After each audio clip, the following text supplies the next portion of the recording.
Case that retailers move into the online space as an extension of their physical stores. But movement is increasingly going in the opposite direction as the e-commerce scene grows. This story by Rochelle Lee. Now you see it, now you don't. Pop-up stores are becoming a more common sight in our retail scene. These temporary retail spaces could be in a mall or even within another shop. They can open for just a few days or for up to several months. One company which connects retailers with landlords to set up pop-up shops says it saw potential in the area because it found the process of setting up short-term stores cumbersome. We wanted to do this because we were in retail businesses before, and before that, trying to start a short-term store is involves quite a lot of hassle. You have to contact the landlord, and they may not even have the spaces available. So we thought that there's really a need for someone to bridge the renters and the landlords together. Pop-up stores are a good way for new retailers or online platforms to test the market without the financial burden of a long-term commitment. With the high cost of rental in Singapore, a lot of brands are actually finding out that using pop-up stores is actually a very cost-effective way of doing things like testing the market and also to generate brand awareness. It's a temporary boost to sales.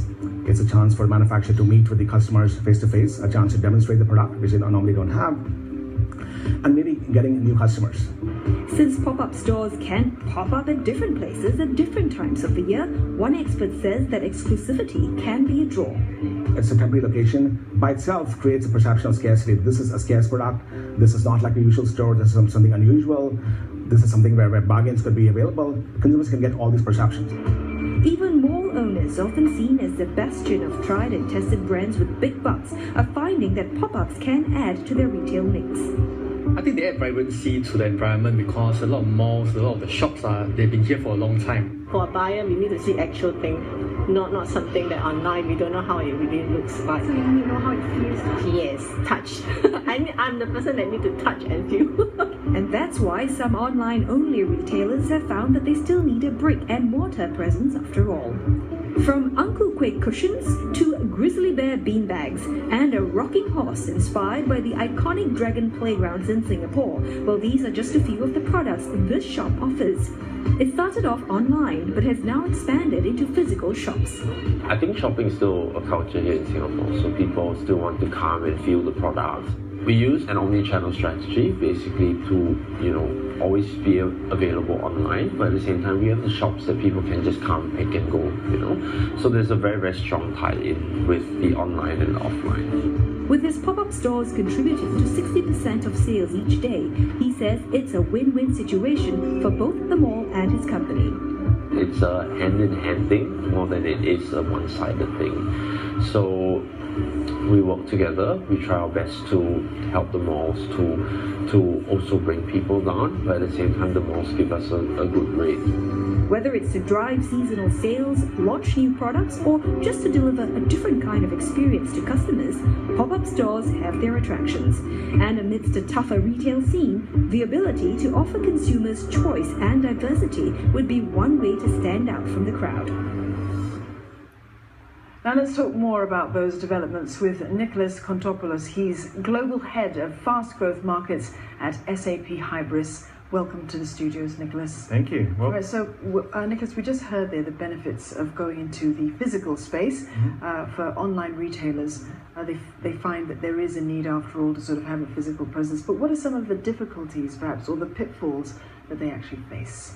Yeah, I mean, online retailers have started to realize there is a benefit of having a physical presence, and we're seeing that globally with some major brands that most of us will be familiar with now making those investments in the physical stores. And again, if we look at Singapore, more than 40% of consumers here actually start their journey online, but then ultimately complete their shopping experience in store. And I believe that's down to the fact that there's a tangible experience being delivered in the store, and also the immediacy of it. So end of the day, if I buy online, I have to wait for the goods to be delivered.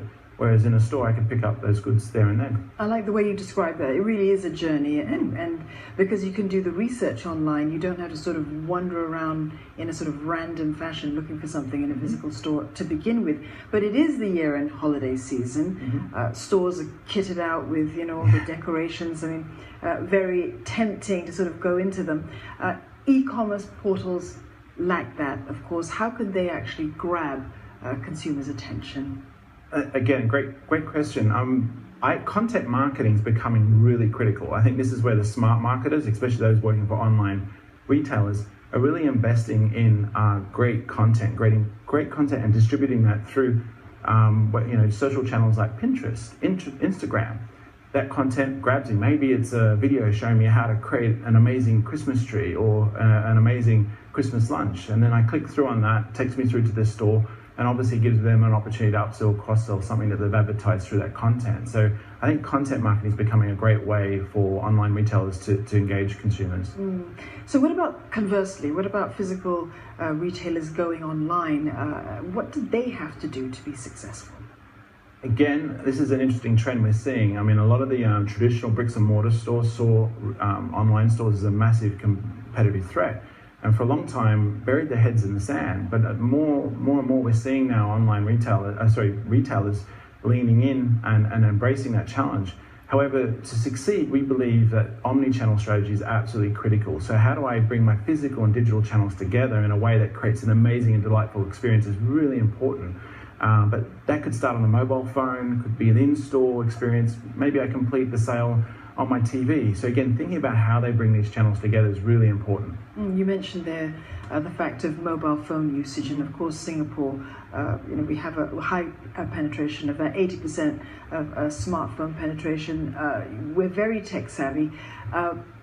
We do mostly access the web on our phones these days. So what are some of the things that retailers should take note of?